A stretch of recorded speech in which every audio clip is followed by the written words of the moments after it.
ফ্যাসিবাদের পতন হওয়ার কারণেই আজ পল্টন মোড়েও এই সমাবেশ অনুষ্ঠিত হতে পারছে। আলহামদুলিল্লাহ রাব্বিল আলামিন। প্রিয় দেশবাসী, আসরের নামাজের সময় আসন্ন হয়, আমি খুব সংক্ষেপে দুই একটি কথা বলেই সভাপতি সাহেবকে আমরা তার বক্তব্য প্রদান করার জন্য আহ্বান জানাবো ইনশাআল্লাহ। আমাদের দাবি খুব বেশি নয়, অস্পষ্ট নয়, দাবি কম, খুবই সুস্পষ্ট। এক নম্বর দাবি হচ্ছে জুলাই বিপ্লবকে স্বীকৃতি দিতে হবে। যারা জুলাই বিপ্লব মানবেন না তাদের জন্য ২৬ সালে কোনো নির্বাচন নাই। ২৬-এর নির্বাচন দেখতে হলে আগে জুলাই বিপ্লবের স্বীকৃতি লাগবে। আর জুলাই বিপ্লবের স্বীকৃতি দিতে হলে জুলাই সনদের আইনি ভিত্তি দিতেই হবে।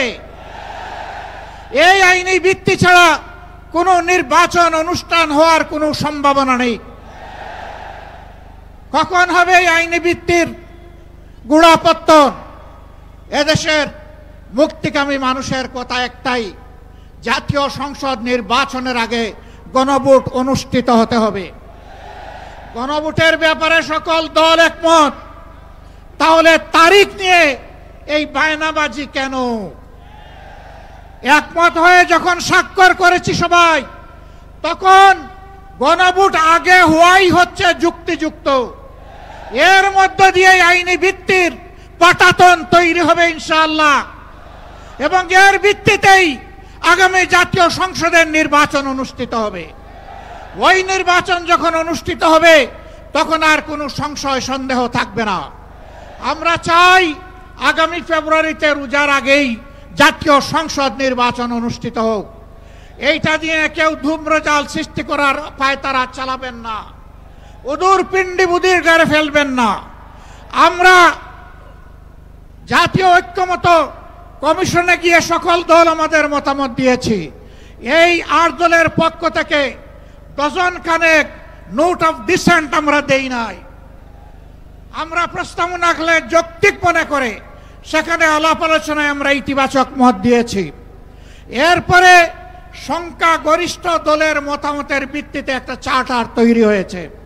এটি হচ্ছে গণতন্ত্রের কথা, যে সংখ্যাগরিষ্ঠ যা বলবে বাকিরা তাই মেনে নেবে।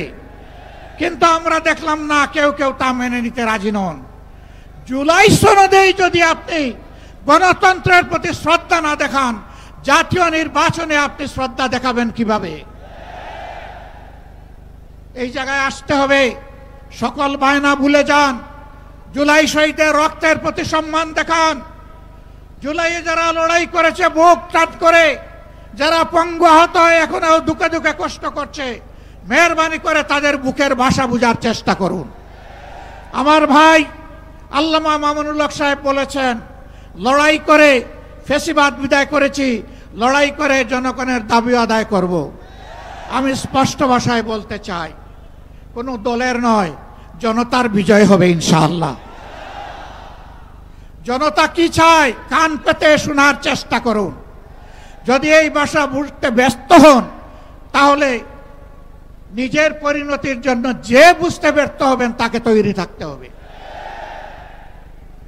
আমরা কথা দিচ্ছি বাংলাদেশের জনগণকে, আমাদের সহযোদ্ধারা আমাদের হাতে এনে মুক্তির প্রাথমিক পরিবেশটা উপহার দিয়েছে। আমরা জনগণের মুক্তি আদায় করেই গড়ে ফিরবো ইনশাআল্লাহ।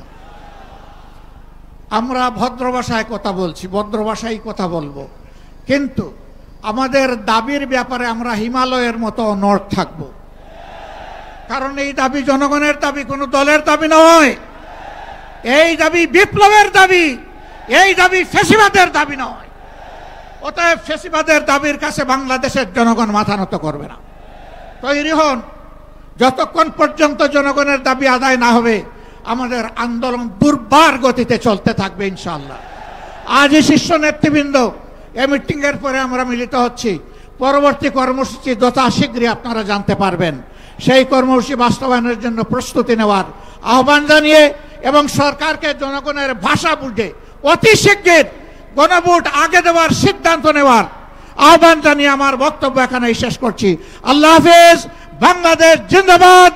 আর দলীয় আজকের এই সমাবেশ জনগণের দাবি আদায়ের পাঠাতন হোক। আসসালামু আলাইকুম ওয়া রাহমাতুল্লাহ।